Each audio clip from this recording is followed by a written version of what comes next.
about 80,000 pieces of physical media here. Right. I would say records, probably about 30. And I saw some tapes as well. Yeah, tapes, 45s, records, CDs. That's what we got here in the library. This is the engineering room too, kind of like the brain of the whole radio. Obviously, Teaches of Peaches is a classic. If you know this album, you probably know it best by this Beatles kind of ripoff, but they were facing some legal stuff, so this was repressed about 3 years later. What's your favorite record in here? I've got 3 that I'm going to pull out, I think, for you. Hey, Patrick here. Welcome to another episode of Record Rooms. This is a show where I interview record collectors in their record rooms. Or at least I usually interview record collectors in their record rooms. Today I am at the Vinyl Archive, the record library of the radio station CJSW, which is a campus and community radio station at the University of Calgary. Recently, I was on the road. I went out to Alberta and I set up a bunch of interviews with a bunch of old friends and some new friends, some people I got introduced to as I sort of maneuvered through this like collector circle in Edmonton and Calgary. One of the people who I knew I wanted to talk to was my friend Helen Young. Helen is the station manager at CJSW and has run The Future Language, a weekly radio show, for several years now. I've always known Helen to have great taste. I'm not just saying that because she's usually at the shows when I play in Calgary. Helen is like super tapped into new bands. And a lot of this has to do with the fact that she like helps run an independent radio station, but she's also just like a true music fan. Like deep down, you can just tell. And she talks about this. She talks about her upbringing. She talks about getting into it and getting into radio. And obviously, we're all fans of music and music discovery and records and everything that comes with that because we're here doing this right now. But I think it's really interesting to get the perspective of people who their day job is music. So the format for this episode is a little different than the normal record rooms. The first third is like Helen, the station manager interview. We've got a middle third, which is like a tour of the station. And then we've got the final third, which is more of the traditional record rooms, sort of back and forth. I had asked her to bring some stuff to the station. That way we get a look into her personal taste as well as, what it takes to run a radio station. By Helen's count, there's over 80,000 pieces of music in this library, about 30,000 of which are records. And just a quick reminder, before my episodes hit YouTube, they get posted on Patreon. You can watch without ads on there. And I also do a monthly record giveaway to one of my members. I try and make it a good record. I try and make it kind of a rare record if I can. And so this month I'm giving away the 1998 US pressing of Refused, Shape of Punk to Come. This is, I believe it's their third record, certainly their biggest record. 1998 pressing, Epitaph, Burning Heart, Star Tracks. Is a really nice copy, original inner. Membership starts at $2 a month and doesn't matter where you live. At the end of the month, I'm gonna draw names out of a hat and I'll mail this to you. Okay, with that, let's jump right into the interview. This is Record Rooms, CJSW Vinyl Archive with Helen Young.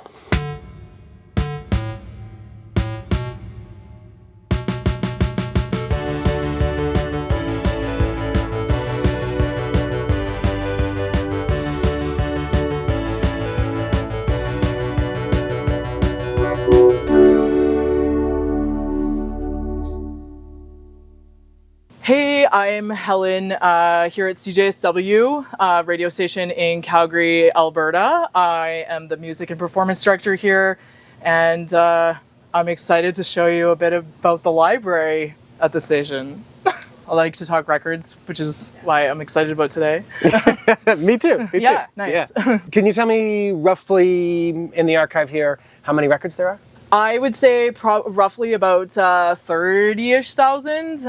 We have about 80,000 pieces of physical media here at CJSW, but a lot of these drawers are full of CDs, and right. I would say records probably about 30,000. And I saw some tapes as well. Yeah, tapes, 45s, records, CDs.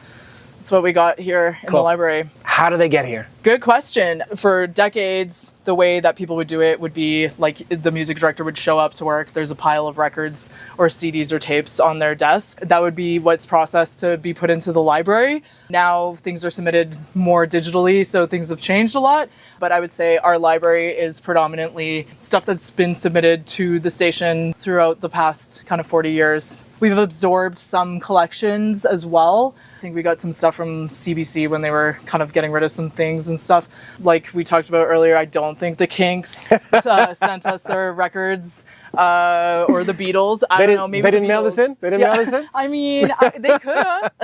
So this kind of shows you, this would have been on the chart list at a certain point in time. The record is cut here, sent in for radio, touch and go.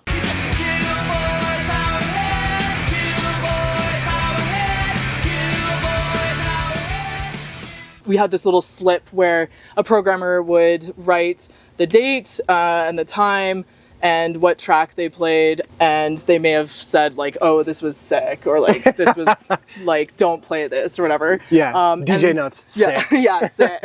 But over the years, different music directors kind of changed the format that they sort of tracked things. Mm-hmm. And then based on spin counts of records, that's kind of what would create the weekly charts. Mm-hmm. So yeah. It would have been like done by hand back then. Yeah. Now I imagine it's digital. Yeah, so now, exactly. It looks like a library book.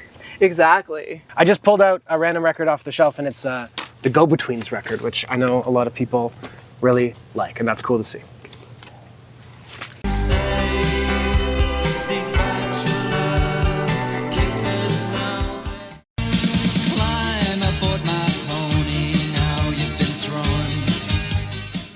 Actually, there's another one. Yeah, you got like a care package of Go-Betweens. No kidding. Stuff. Yeah.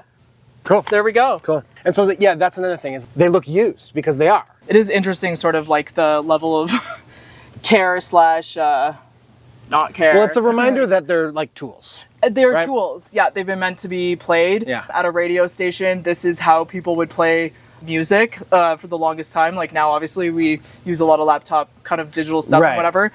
On that, are your DJs still pulling from the library here, or is it more like just for safekeeping? We do have programmers that do pull from the library for their show weekly, but of course, like say, 80% of people just kind of rely on digital. Sure. But yeah, there is still interaction. We have a volunteer who comes in every Friday. Cool cat, probably knows the library better than anybody, but he's been working his way through all the records, cleaning each record one at a time. That's crazy to me. Yeah, was like, we have little displays kind of around the library that are his like weekly picks. And I've mailed to lots of radio stations, including this one. Yeah. Many times. Yeah. And when I was doing my record label back in the day, I would always like make a one sheet with info on the band and send it out there. I don't know if it ever did anything, but I think it does. Yeah. And that's something that I love about kind of an archive situation like this. Like if you do find somebody's one sheet from like 20 years ago or something, it's like I wonder if this contact information is still valid. Yeah, exactly. Call them up. Like, does this phone number still exist? Cool. Are you still accepting submissions to this library? Physically, as of 2018, we had to stop accepting physical submissions from anyone other than like local artists. For space reasons? Space reasons. Yeah. And I think there's really only about 25 campus stations across Canada that do still accept physical submissions from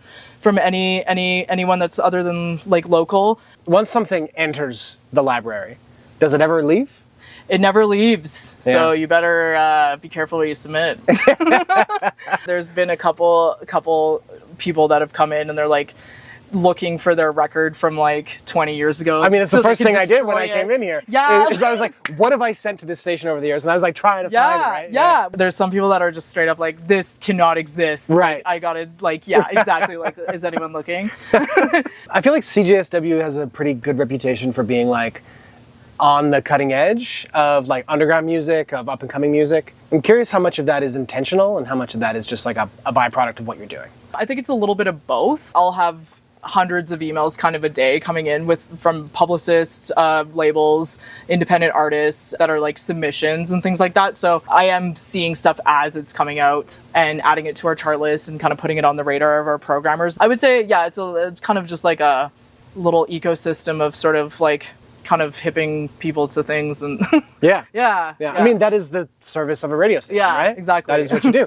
As opposed to like the corporate stations. Yeah, totally. Yeah. Like I was driving down this morning and I lost service on my phone or whatever, so I was just listening to like FM radio in the car, and it's like Edmonton's alternative station. Here's Nirvana and Rage Against the Machine, and I'm like, alternative to fucking what? This is the same shit I heard 20 years ago when I was growing up. Like, god damn. That's a neat thing about CJSW is that we do have programmers playing kind of like the older things and stuff, deeper cuts. Like, it's probably not going to be Nirvana, like, unless, you know. Hey man, you never know. Grunge is big, the 90s are back. No, fuck that, true. the 2000s. The 2000s are huge, yeah. No, so I've heard some like Deftones and I'm like, whoa, it's for real. And then we do have live sessions with bands, which I think is like pretty unique for a radio station. We're lucky to have a facility where we can do that, but that's something else that we sort of like do that kind of keeps kind of things current. Sled Island is our like annual festival where we bring in, I don't know, so many cool acts. And is it a CJSW festival, or you're just like in partnership? Yeah, in partnership. Okay. So it's an independent festival here in Calgary, and then CJSW, we just partner up with them. We have a pretty close relationship as far as bringing in bands that are in town for the festival, doing interviews with them, and then lining up live sessions. We were talking earlier about both being fans of the Uranium Club. Had them come in a few years ago when they were here for the festival, which was awesome. 1, 2.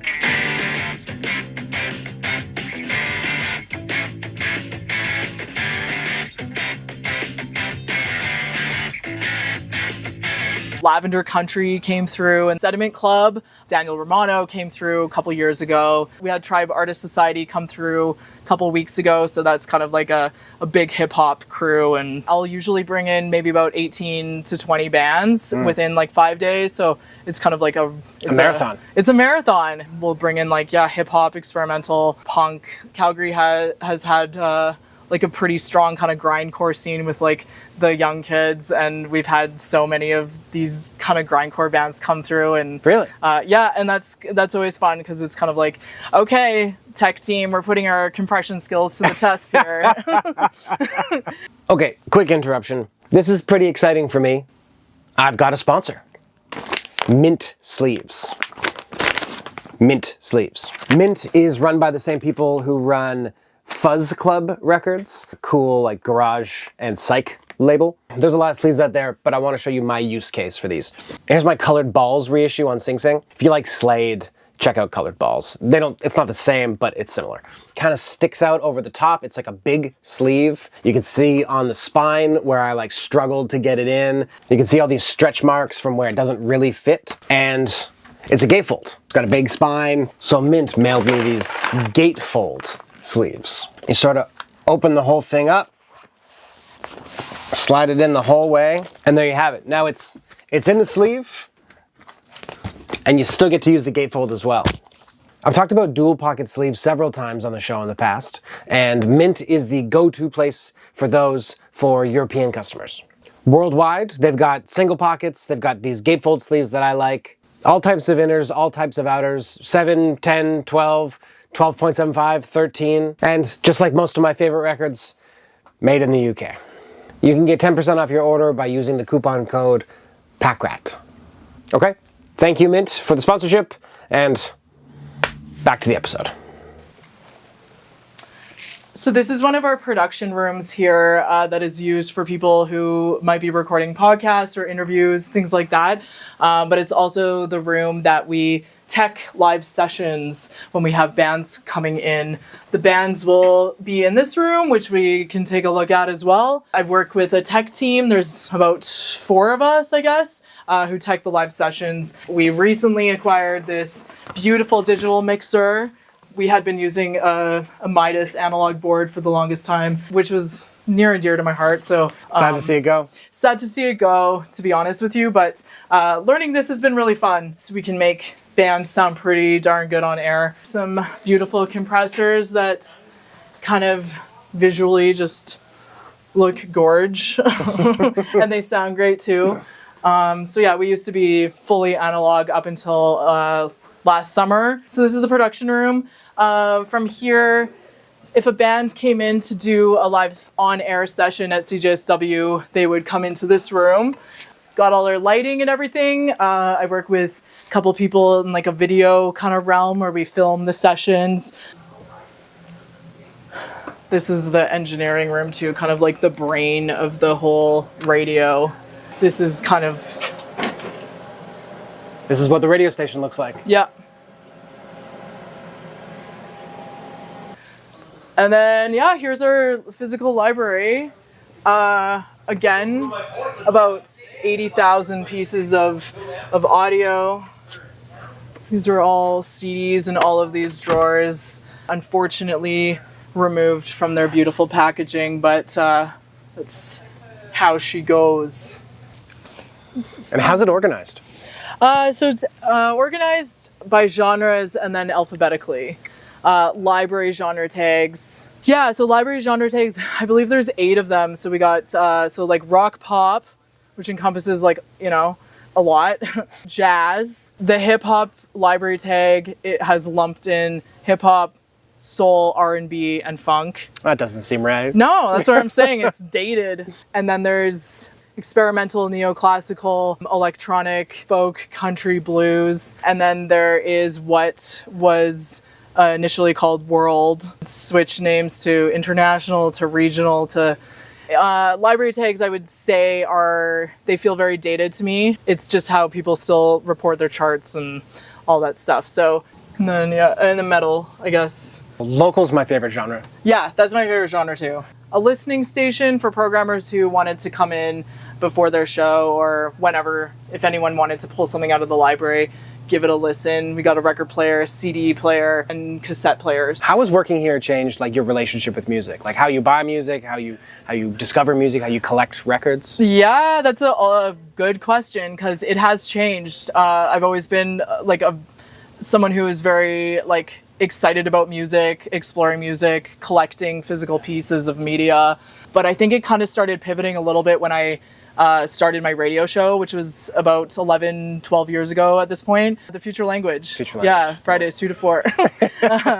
As somebody who is digging for music on a regular basis, always kind of was, suddenly you're like, oh, I got 2 hours every single week that I need to kind of be playing fresh music. It encourages you to do a bit more kind of digging and exploring because you're not can't just keep playing the same things every single week kind of thing. When you're 9 to 5, a lot of it is taken up by listening to music and stuff. It's your off time is sometimes spent more in silence.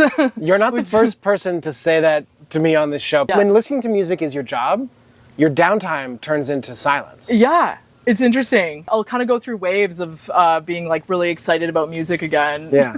And then times where I'm I just kind of need some silence or some binaural beats or something like that. Totally. Audiobooks, podcasts for me is actually a lot of the time because I do a lot of homework listening where I'm researching a band or there's a subgenre that I'm trying to get knowledgeable about or just learn more about. Yeah. And then when it comes time to relax, I don't always want to listen to music. Yeah, I don't really need to kind of fill a void necessarily, even with audio. Yeah, and I imagine that this was sort of a dream job for you.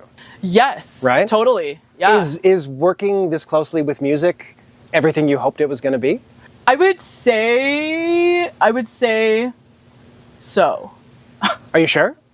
It is interesting, sort of how my relationship and my kind of enthusiasm and interest has sort of changed. I think there's lots of variables there. I think being kind of somebody who's gone to shows for the past your whole life 30 my whole life, at a certain point in time stuff just kind of shifts and you start, I don't know, there's certain novelties about that were reasons for going to the show that maybe aren't the same as they used to be, but maybe the appreciation for other aspects of it have changed. 10-year-old Helen, this is the absolute dream job, teenage Helen, it's music director. Yeah. I mean, I love my job, but it is interesting sort of how your relationship with taking in music, kind of working with a local music scene, it kind of does change and sort of your perspectives on things change. And sometimes it's man, I used to be at shows every weekend kind of thing, and now I kind of just want to maybe watch a movie. I don't know. I am overseeing what's coming in through the station as far as new albums go, but I also get to line up live sessions and do teching and sound and video editing and all this type of stuff too. So it feels well-rounded. All revolves around music, but it's kind of different sort of ways of approaching it. So. And sometimes you get to interview Mark Mothersbaugh. And there's that. Can you tell me a little bit about it? So I interviewed Mark Mothersbaugh on my show, The Future Language, in conjunction with Cuff Docs, Calgary Underground Film Fest, their documentary festival. They were presenting the Devo documentary.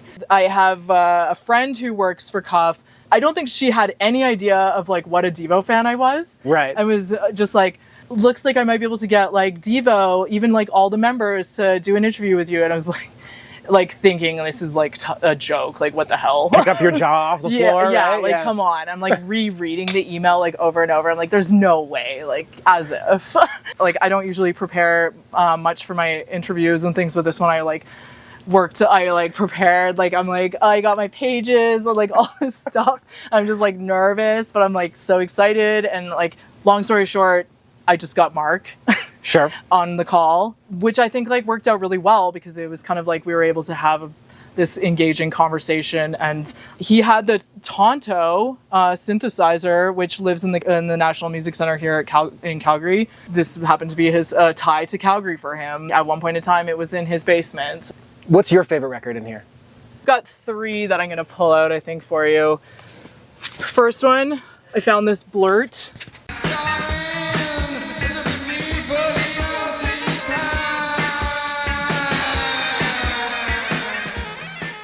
I like this album a lot anyways, but it says someone made a note, trash album, only Nomads can be played. That's kind of a fun one. Blurt's kind of a cool find in a library, I would say. It's a little bit trash, but this is the classic Sticky Fingers album with the zipper. Oh, classic. As you can see, it has had some love. It's been well loved. This one's a fun one. Is that hardcore Devo? This one is, it's a live release, but what I really like about it is the engraving that is on the other side of the record. So the one side's playable. Might be hard for your camera to pick up on that, but yeah, cool. Yeah, and we got an energy dome and all that stuff, so.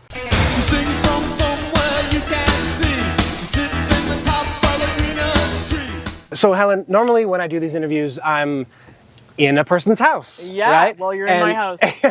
Their records are right there, and I want to ask them questions to elicit them to grab stuff from certain sections of their own collection. So you're one of the rare people where I sent you the questions in advance and I asked you to bring some stuff. So I'd love to take a look at some of your favorites from your own collection. So yeah, some stuff that maybe like was kind of early influence on me. I'm going to start with this because let's just get this out of the way and then we don't have to talk about it ever again. In high school, when I did discover We're Only In It For The Money, it kind of like changed my ways of taking in music. Every town must have a place where phony hippies meet. Psychedelic dungeons. You know what? Frank Zappa had a pretty big impact on my life. Most people sort of know of the cover being the like rip on the Beatles Sgt. Pepper's, but this was actually the original cover. So 1968, same year that the Mothers of Invention also put out their Reuben and the Jets fake doo-wop band release, which is like pretty fun. It's kind of like Zappa poking some fun at like the doo-wop sort of culture at the time. Yeah, taking those smug doo-wop guys down a peg, right? That's right. Yeah, someone's got to do it. Someone's got to humble the doo-wop community. That's out of the way. That's kind of like early sort of Helen You're a little dismissive of it. What do you mean get it out of the way? I know, I'm like, why am I acting so embarrassed? I don't know. I'm like, oh, okay, we don't need to discuss like my love for Frank Zappa, but like, I mean, it's there. I got a little like insecure about my love for Zappa for 5 seconds. I don't believe in guilty pleasures. There's no such thing as guilty pleasures. There's no such thing. Yeah, right? You like what you like. I worked in the library in high school, filing CDs. A book library. A book library. Yeah, okay. Like 100 plus CDs out at a time, and just like that's kind of where a lot of my music exploration came from. And it kind of just sent me on a wild and crazy road, Faust, so far. This particular pressing has beautiful artwork in it, a piece of art for every single song on the album. And it's just, so far is an excellent album in and of itself. And then this, just like the record itself, is a beautiful package. It's a rainy day. Sunshine girl. So I brought The Residents. This is Meet the Residents. Again, if you know this album, you probably know it best by this Beatles kind of ripoff, but they were facing some legal stuff, so this was repressed about 3 years later. Now that it's over, the grass and the clover grow over the ground. Pulled it out because it's kind of a bit more of an important record in my world. And is that a Ralph Records t-shirt you got on there? It is. Yeah. Thank you. And, yes. So yeah, Residents signed to Ralph. Yeah. Screamers. Yeah. This is like a band that I think they released music on a VHS tape. At best, yeah. Never studio recorded. History has turned the page. Anarchy was the current right. This is something that, as soon as I found it, probably the Record Collector show, I had to scoop it up. Just really, really crude recordings of these demos, but at least I have a little piece of the Screamers. I think crude is probably maybe the best word you could use to describe the Screamers. Yeah, just like in general. Yeah, crude. exactly. Yeah. There was a really good reissue from a couple years ago, around 2020, maybe just before, just after, on Superior Viaduct. Okay. And it was like, it's the closest thing to like a real recording of the Screamers. Okay. Yeah. All right. I typically ask people like, what do they listen to like before they go to a show? Like, Okay. Right. If you've got like one record to spin to like get the motor going, Yeah. what do you think? Okay. Well, I pulled this out. Death Grips. The Money Store. Yeah. I mean, it's been a been a pump up record for me. If I was to be like, I'm not sure if I'm feeling it tonight, but like, gotta get myself like, let's amp myself up. I may throw on The Money Store. What is it about that record that gets your motor going? It's just like it's like heavy. It's just like so in your face. It's obnoxious. It's a beat. There's just something about it, and it just like makes me smile. I also, as far as kind of pump up jams go, I brought like an early influence for me, because obviously Teaches of Peaches is a classic. Sucking on my titties like you wanted me, calling me all the time like Blondie. Check out my Chrissy. I think that's a pretty good pump up choice. If that record doesn't get you pumped up, I don't want to talk to you. Like, get out of here. Like, there's something wrong. And then if I wanted to kind of get jazz in a different world, I'd throw on some Sparks. Hell yeah.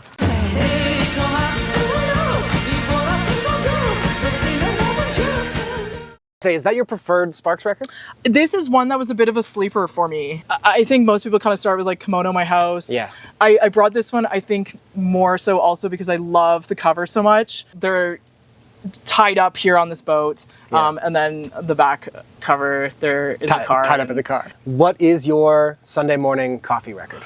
So White Light, White Heat, in my opinion, the best Velvet Underground album. Waking up on a Sunday and just being like, oh, throw on The Gift. It's got that like weird like bass riff. I mean, starting off the whole thing with White Light, White Heat is just like jumps right into it, like a cappella kind of situation. And it's, I don't know, it's kind of like starts your day off, but also is just like a little bit weird and just kind of like doesn't make me like, it puts a smile on my face. I'm not like sitting here like listening to like Elliott Smith or something depressing or whatever. Yeah. I'm just like, yeah.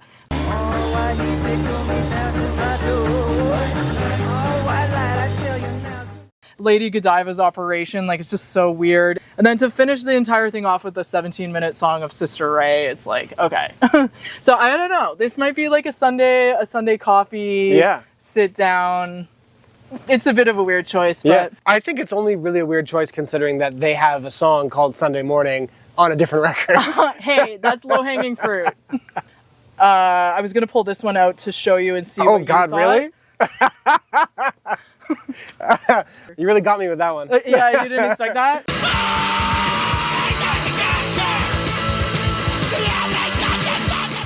Why don't you tell me what that is? This wasn't, so here, like, correct me if I'm wrong, but I will. This was a project that you kind of did, like, 2020, like, COVID sort of, like, happened. You and Josh Nickel. That's right. And I loved like just kind of how like discreet it was. It's a great release. It's a really fun song. This was like, a secret little project potentially. It was, yeah. So if you read anything about like Vancouver punk, the history of Vancouver punk, they have this term called fuck band. The scene was so small. There's Pointed Sticks and Modernettes and Subhumans and whatever. But the scene was so small that there wasn't enough bands to like open the shows. Yeah. So they would start these fuck bands where it would be like the same guys from all the other bands, but just like rearranged on different instruments. Right. And they would open their own shows. So like Rude Norton is probably the most famous example of that. They put out a 7-inch. It's worth a bunch of money. But it's like the singer from Pointed Sticks is playing drums, and the bass player from the Subhumans is playing guitar. Yeah. And they got like 5 songs, they play a quick set, and then it's over.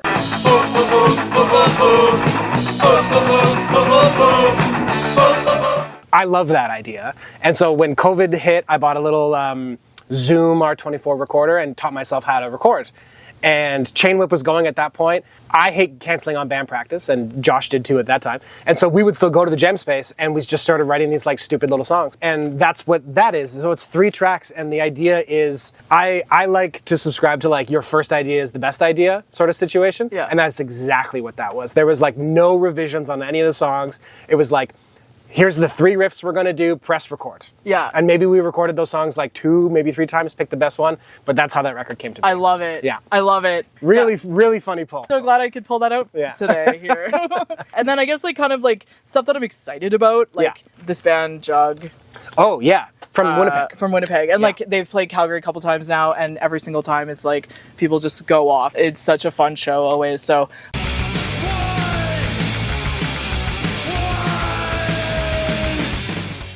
new Parisian Orgy record. I think she's such a talented cat, but she's also an amazing visual artist. So all of this is like sculpture that she's built. I think this is their like debut, like full length. I'm excited to see what the future holds for Parisian Orgy.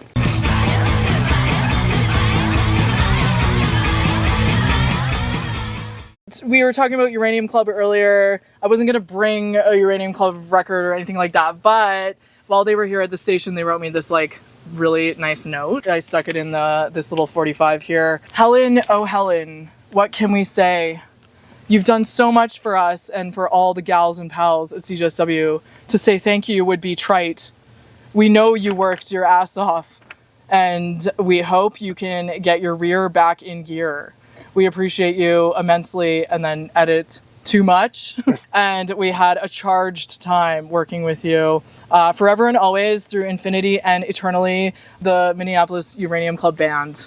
So that's when they played CJSW for a live session, and they were a real fun treat. I got a little set list of theirs on a napkin.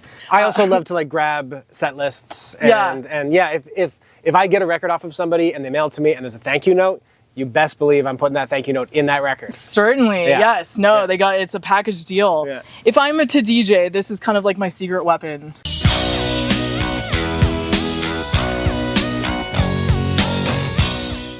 French synth wave from the end of the 70s into the mid 80s. Dude, I'm already sold. Yeah, it's awesome. It's like it's a compilation. Obviously, I feel like as a DJ, you kind of like need to have a bit of a secret weapon. Yeah. And so this is one of the ones that will always live in my bag here. Fun to listen to front to back. Cool. But also a good little trick to have when you're trying to appease a crowd. I collect a lot of 45s, and it's really fun to DJ 45s. My secret weapon, not that you're asking, always bring a compilation. At least one compilation, because like you need to take a piss. Exactly. Put on a compilation. It sounds like you're still DJing. 100%. Right? Everyone's like, oh man, what a curated pick. This sounds like KBD number 7. Yeah, I know, exactly. That's where you got to be careful. Like, I also brought this because I think this is the best installment of the Bloodstains. Oh yeah, is the Midwest personally. But what about that one makes you think it's the best one? There's some very good. There's some very good ones. Yeah, this Midwest one, like, it's just so good. Like, there's I don't know. It starts off with the Dow Jones and the Industrials kind of thing. Is it Can't Stand the Midwest? Yeah, one of my all-time favorite punk songs. Okay. Yeah.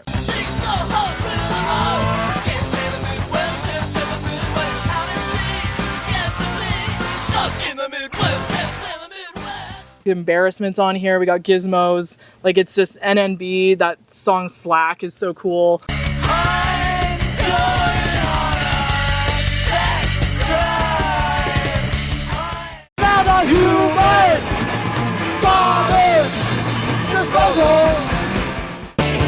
keep pushing me back.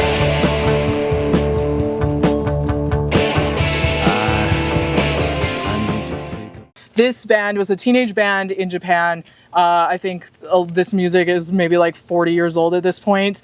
78 songs on here. And Whoa. It's about 20 minutes long, maybe.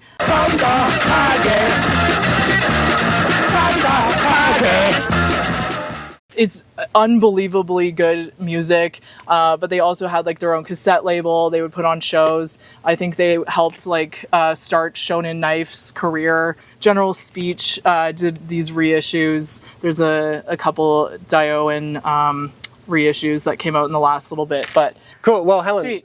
Thank you so much for showing me around. yeah. Especially for lugging your heavy records here to talk to me about I took them. a bus, I took a train, I took another bus, walked, but happy to do it. Love talking about records. So thanks Cool. for talking to me. Beauty. Hey, welcome back. Like I said, a little bit of a different format, Record Rooms, but hey, I make the rules. I get to do what I want. If you're still here, I would really appreciate it if you could like, comment, subscribe, share with your friends, do all that kind of stuff. Go over to the CJSW YouTube channel and check them out as well. They got lots of cool live sets posted, and maybe the best action you can take at the end of this one is go check out your local radio station. In Canada, basically all the universities have like a community radio station. I'm sure the same is probably true in America and around the world. If you're enough of a music fan to get to the outro of this episode, maybe go volunteer with them. Maybe go start your own radio show. Go check out and see what they're looking for. And one last reminder before we cut, I post all my episodes on Patreon before I post them on YouTube. You can see them ad-free in that case. I do my monthly record giveaway to one subscriber. And it's honestly the best way to help me grow this channel. I just upgraded my microphone system, which I wouldn't have been able to do if it wasn't for Patreon subscribers. So thank you very much. It's going to good use. Okay, thank you very much. And I'll see you next time.